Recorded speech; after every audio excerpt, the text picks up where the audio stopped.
मिर्जा परिवार पिछले 20 साल से हमसे हार रहा है। 2 बार वो खुद अभी एमपी मारी, अभी मेरे छोटे भाई के सामने उसका चाचा हारा, और जो उसका दूसरा चाचा है वो गले पड़पुड़ा के जीत के हम लोग हाथा जोड़ी करके लोगों से। इनका कोई राजनीतिक वजूद इन लोगों का वहाँ नहीं रहा, क्योंकि मिर्जाओं ने जिस तरह नागौर को बर्बाद किया है, नागौर को बरगलाया, नागौर में विकास नहीं करवाया। नागौर के लोग मिर्जाओं को ढूंढ रहे हैं कि वो कहाँ दादाजी परदादाजी गए, कि ये वही लोग हैं जिन्होंने बर्बाद किया। ये भारतीय जनता पार्टी में इसलिए शामिल हुई है क्योंकि इसका ससुराल पक्ष जो इंडिया बुल्स वाले है, इंडिया बुल्स की जांचें ईडी में चल रही है, सीबीआई में चल रही है, तो ससुराल जेल नहीं जाए इसके लिए इसने बीजेपी का दामन थामा है। मैं कह रहा हूँ कि 150 सीटों में सीधी फाइट होगी, ट्रायंगल, अगर कोई गठबंधन नहीं भी करता है। और अगर गठबंधन हमारे से हो जाता है, बसपा, ये जो नई पार्टी बनी है भारत आदिवासी पार्टी, बीटीपी, ये 3-4 लोग अगर गठबंधन कर लेते हैं तो पिछली बार जो 18 में 80 लाख वोट आया था हम सबका मिला के, 1,39,00,000 कांग्रेस, 1,36 बीजेपी, 80 लाख पे हम थे, वो 80 लाख जाएगा 1,60,00,000, और ये आएंगे 1-1 करोड़। तो अपना थर्ड फ्रंट है, पहला फ्रंट बन जाएगा राजस्थान के अंदर। हम चाह रहे हैं कि वोट का बिखराव नहीं हो, बंटवारा नहीं हो, वोट एक जगह पड़े। इसके लिए मेरी तरफ से हम प्रयास करें।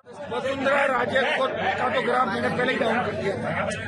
अब जब ग्राफ पहले ही डाउन हो गया, जब आप बताइए वो सबसे ज्यादा कौन सी कम्युनिटी उसके साथ थी, जब वो कम्युनिटी दूर हो गई तो वसुंधरा अकेली हो गई और बीजेपी ने साइड लाइन कर दिया। अब वो वसुंधरा को बीजेपी इसलिए भी फ्रेश नहीं बना रही है कि बीजेपी भ्रष्टाचार के खिलाफ बात करी है और वसुंधरा भ्रष्टाचार की जननी है, तो कैसे बनाएगी आप बताओ। पायलट साहब आपके बड़े अच्छे मित्र थे, अब क्या मित्रता थी हमारी, और मैंने प्रयास किया था, मैंने तो उनकी मदद की, उन्होंने मेरी कभी नहीं की। मैंने 2-3 बार उनकी मदद की। मैं चाहता था वो घुट के जीरे तक बाहर आ जाए, लेकिन उनके भाग्य में वही लिखा, मैं क्या करता, मैं तो लड़ाई लड़ी रहा हूँ। भरतपुर के अंदर 7 पंचायत से आया हूँ, इसके लिए क्षमा प्राप्ति हूँ, और आपको इतना ही भरोसा दिलाता हूँ कि जिस तरह 25 साल से आज राजनीति से लेके विधानसभा और लोकसभा का सफर आपकी सेवा में, सत्ता छोड़ के हमेशा सड़कों पर रहा, और आपने जो 7 घंटे का इंतजार करके आज जो मुझे सम्मान दिया है, भरतपुर जो देश की आन बान और शान है, भरतपुर के महाराजा सूरजमल जी जिनका इतिहास अनूठा है, अगर दिल्ली के दरवाजे कोई लाया और दिल्ली सल्तनत अगर हमेशा थर-थर कांपती रही, वो भरतपुर के वीरों के नाम से दिल्ली के छक्के टूट जाते थे। इतना ही विश्वास आपको दिलाता हूँ। आपने मेरे लिए 7 घंटे इंतजार किया, आवश्यकता पड़ी तो भरतपुर के सम्मान के लिए, किसान कौम के सम्मान के लिए और अपने समाज के सम्मान के लिए हमेशा हनुमान बेनीवाल आपके बीच इंतजार, जहाँ भी जरूरत पड़ेगी इंतजार करता हुआ मिलेगा, हमेशा खड़ा हुआ मिलेगा। 2-3 जोरदार जयकारों के साथ अपनी बात शुरू करूंगा। मैं महाराजा सूरजमल अमर रहे, 2-3 नारे लगाऊंगा। महाराजा सूरजमल अमर रहे, महाराजा सूरजमल अमर रहे। आज का जो कार्यक्रम है, भरतपुर के अंदर मैं कोई नया नहीं हूँ। जब मैं विश्वविद्यालय कॉलेज की राजनीति करता था तो आज मेरे साथ मंच में करीब आधा दर्जन वो मेरे भाई खड़े हैं तो विश्वविद्यालय और कॉलेज के अंदर मेरे वोट मांगते थे। 25 साल बाद ये पूरी टीम मजबूती के साथ खड़ी है। भरतपुर का हमेशा सहयोग मेरे साथ रहा, हर विकट परिस्थिति के अंदर, चाहे मैं नागौर से चुनाव लड़ता था, चाहे नगरीय चुनाव लड़ा, पार्टियों से लड़ा, भरतपुर के किसान के बेटे हनुमान बेनीवाल की मदद करने नागौर की धरती पे हमेशा मिलते थे, तो पूरे समय चुनाव के अंदर रहते थे। आपका बहुत बड़ा ऋण मेरे ऊपर है, ये समाज और किसान कौम के ऊपर है, ये महाराजा सूरजमल जी की पावन धरती है। लेकिन जो हमारा राजनीतिक वजूद राजस्थान के अंदर होना चाहिए था, वो राजनीतिक वजूद धीरे धीरे किसान कौम का खत्म होता जा रहा है। इसका सबसे बड़ा कारण हमारे लोगों ने अपनी ताकत को पहचानना छोड़ दिया और घुटने टेकना सीख लिया।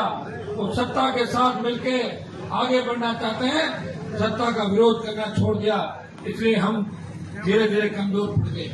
भाइयों, जब पानीपत मूवी आई थी और पानीपत मूवी के अंदर जिस तरह महाराज सुरजमल जी के जो दृश्य दिखाए गए, उससे हनुमान बेनीवाल ने लोकसभा के अंदर उस मूवी के पोस्टर चढ़ाए और लोकसभा के अंदर मांग उठाई कि पानीपत मूवी से दृश्य नहीं हटाए तो देश की सड़कों पर किसान कौम सड़कों को जाम कर देगी।